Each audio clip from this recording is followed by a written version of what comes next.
I'd like to update that the St. Martin Trust Fund Country Portfolio Performance Review will take place during the course of next week from the 11th to the 15th, 2024 at Sonesta.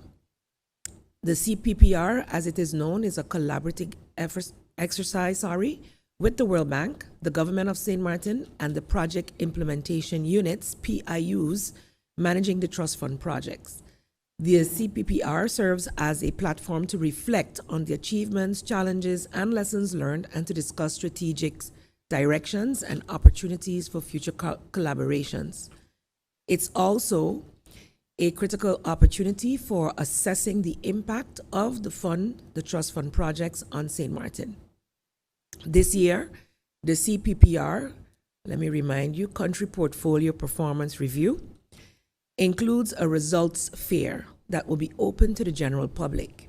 As such, I therefore urge the general public to attend this. It will be on Tuesday, March 12, 2024, from 11 a.m. to 5 p.m. at Sonesta Ocean View Hotel. The fair will allow the project implementation units and the beneficiaries of completed as well as ongoing projects to highlight the notable achievements over the past 5 years since the trust fund was launched, showcasing the success stories, the lessons learned, the results, and the experiences. Yesterday, I also presented together with the NRPB and our steering committee member, Mr. Ronald Hallman, the updates on the current projects for the new members of Parliament. So while there is a transition period of training being executed by the Parliament, in some cases, as Minister of General Affairs and Prime Minister, I'm called upon to actually be part of the presentation. So over the past couple of weeks, I have presented as Minister of General Affairs together with the Department of BOC, Kingdom Relations and Interior, as well as with the NRPB. Unfortunately, I was off island for the presentation of the Department of Foreign Relations. But it is important that the incoming members of Parliament get a good understanding of the functioning of these entities and to be updated.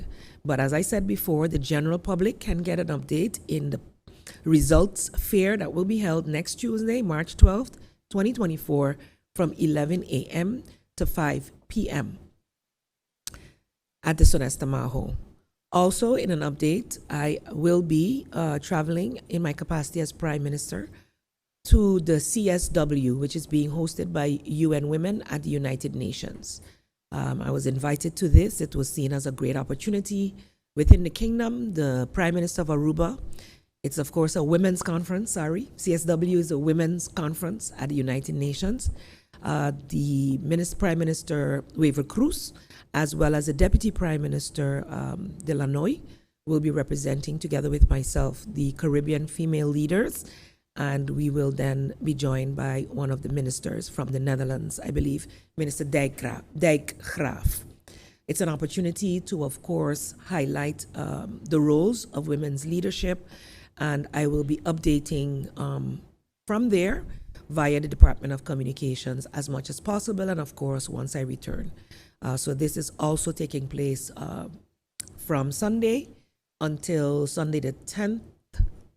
Yes. Until the 14th of March. As you all are aware as well, the transition continues. The update that we had expected this week has been postponed. The final reporting from the formateur has been postponed until the end of this month, the 29th of March. And so some more time is needed for the screening process to be completed. As such, this Council of Ministers, Cabinet Jacobs II, will continue to serve until the time that the report has been submitted and a new Council of Ministers has been sworn in.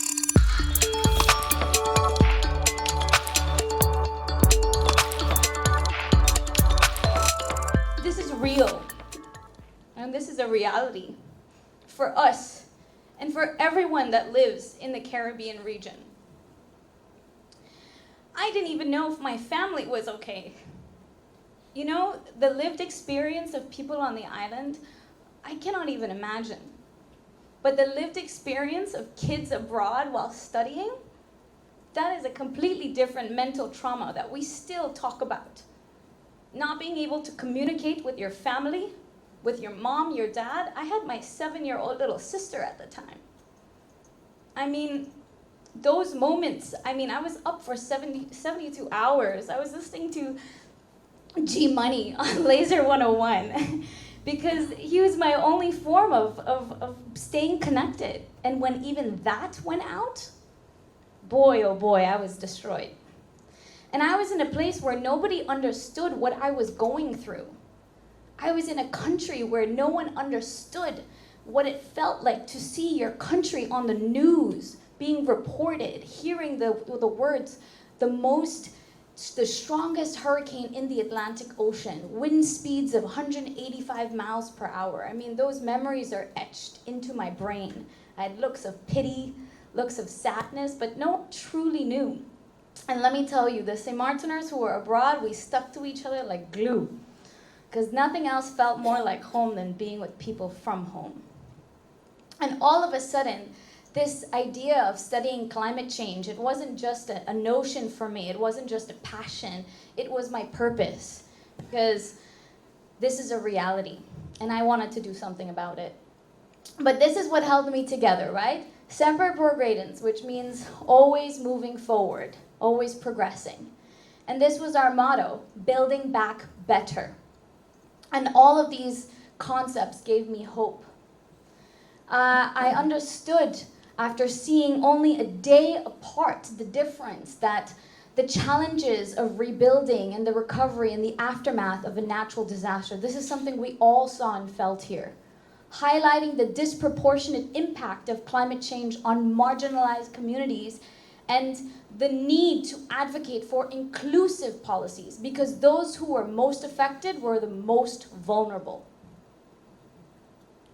So what else did I see? We experienced this entire devastation. Our country was set back, and we experienced this personal trauma. But the problem is still persisting. And what is the problem?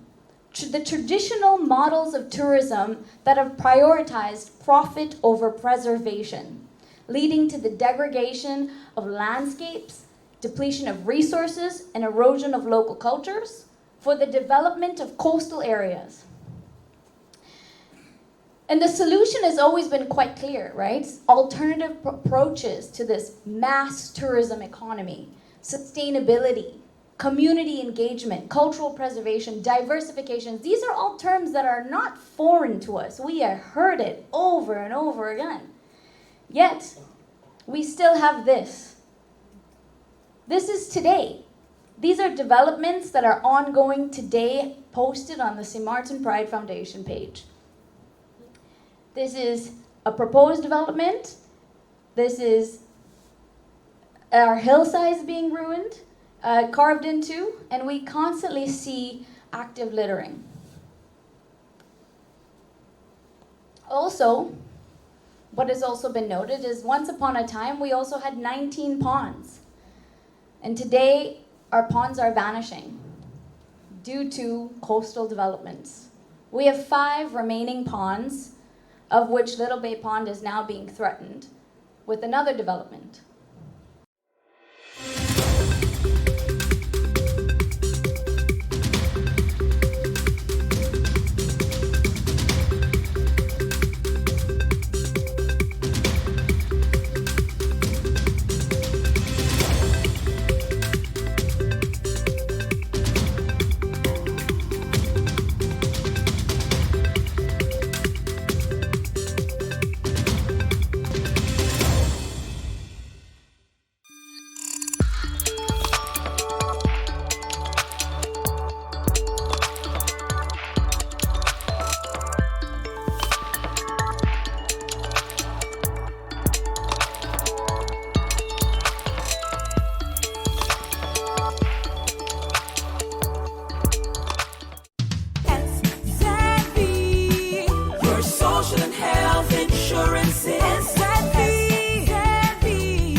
Are you SXM insured? Do you have a valid medical insurance status? SXM is cardless. Request your My SXM account today and enter the virtual office of SXM. Go to SXV.SX and sign up now. Your social health insurances.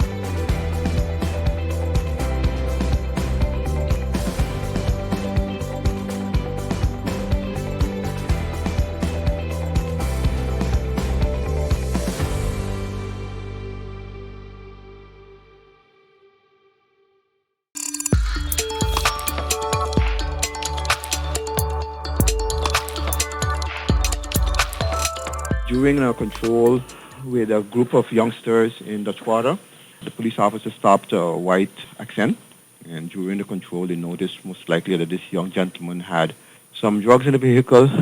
After they controlling the vehicle, they encountered also a weapon, a large weapon, and also like a ski mask in the back of the car. This young gentleman, about 24, 25 years old, has been arrested and brought to the police station where he's being processed at the moment. And those controls obviously are continuing. How has that been for the young recruits?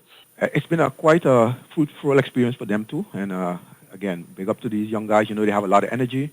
So over the last couple of weeks, as part of their training, this is something they had to do also. We hope to have all of these young group finished at some time at the end of April. So they could also be up in operations around just after Carnival time. During those controls, Inspector, can you help us to understand as to what are some of the illegal findings by the young recruits?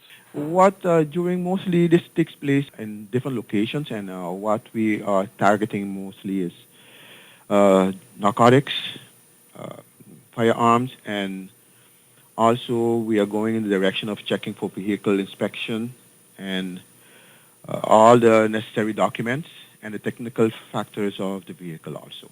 Seeing the fact that they are currently learning the ropes, so to speak, is it your intention to at least incorporate the French side in what they are doing? At this moment, this is mostly to gain experience. So they're working with a partner and mostly what we call a coach, and that's part of their training. What we will be expecting in the future as we go with the French, and this is something we have been promoting, and we will be doing a lot of the big operations, including Carnival. So during the Causeway Jump Up, most likely, we would invite the French to participate in these kind of activities with us.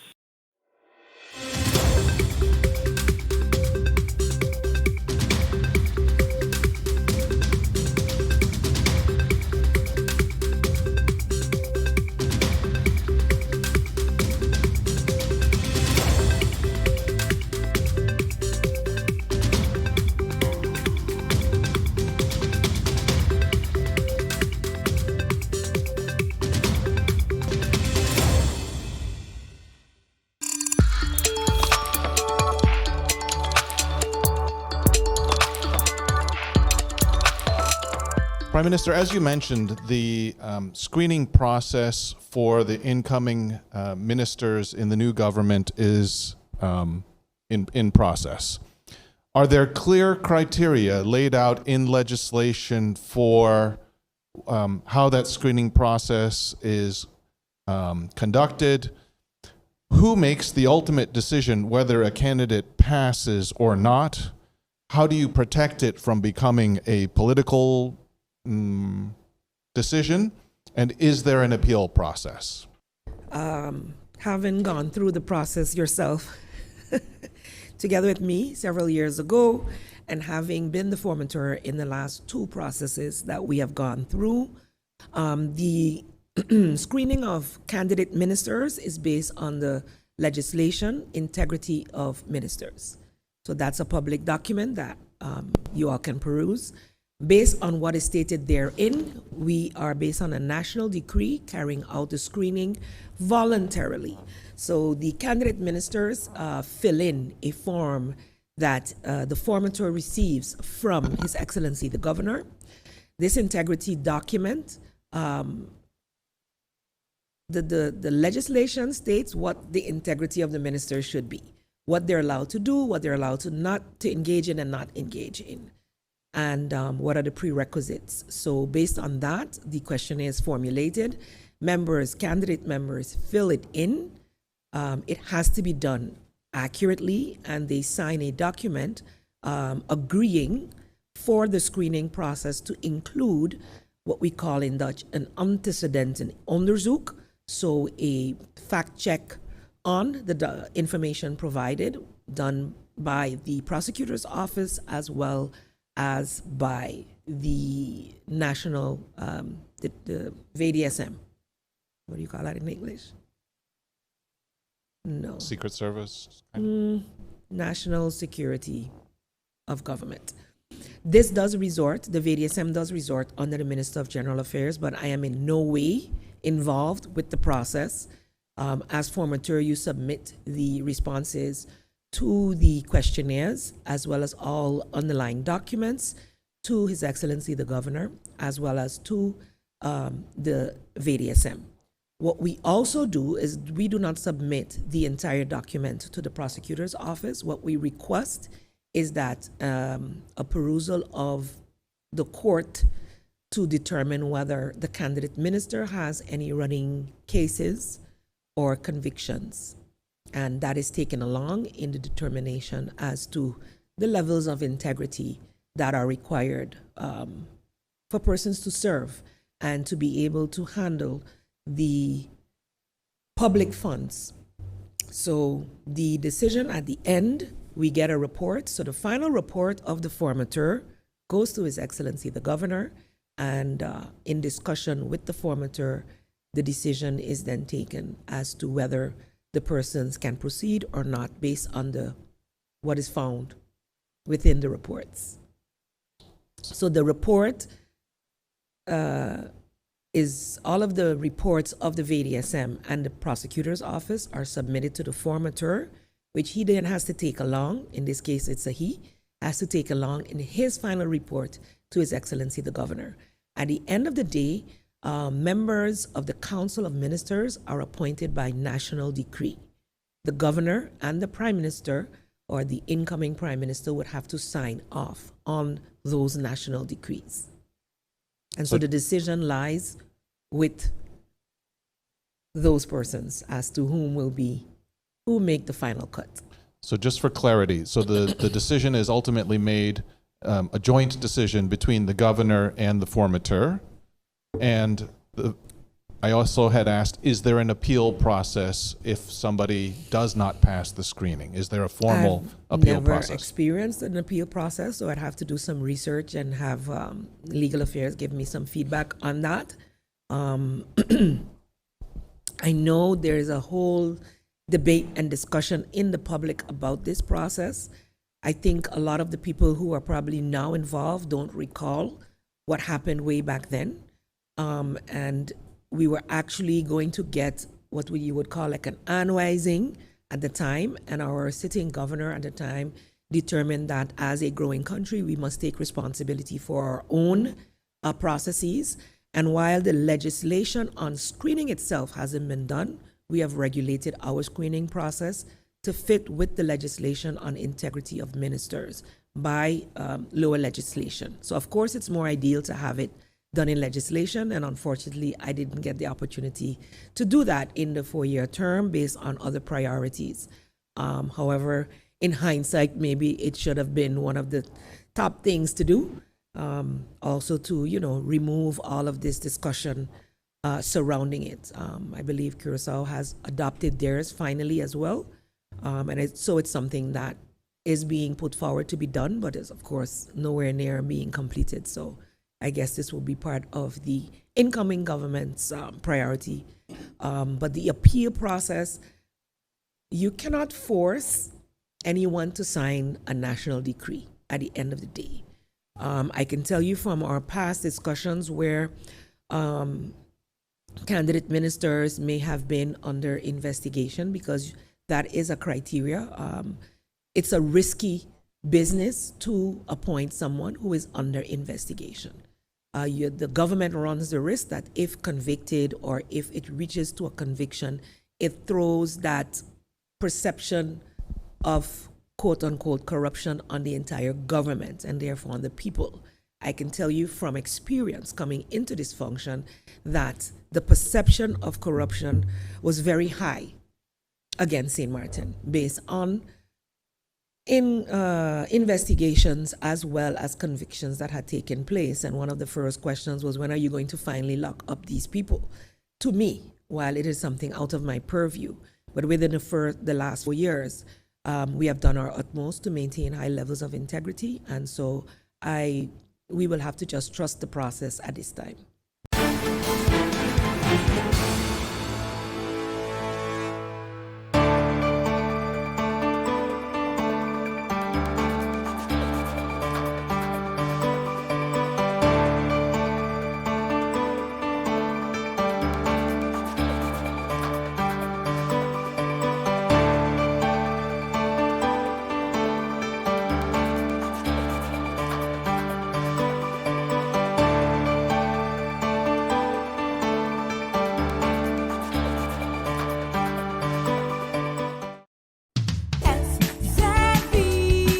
Your social and health insurance is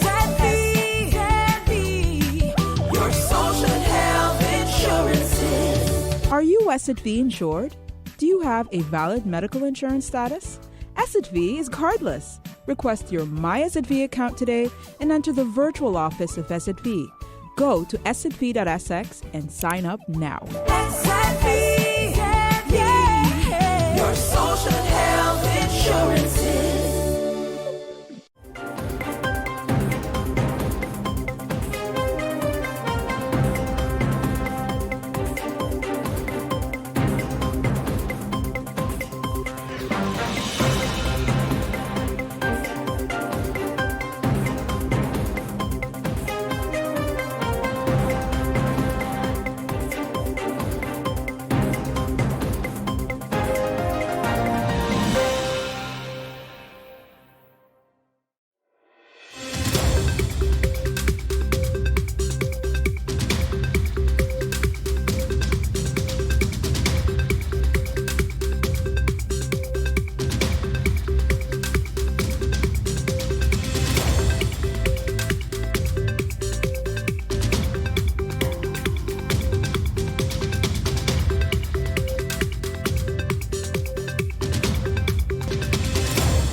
A cell phone captured the fire from a distance. A section of state-owned oil refinery Petrojam engulfed by fire. The Jamaica Fire Brigade says they were alerted to the blaze around 6:50 Tuesday evening. We immediately turned out 3 fire units.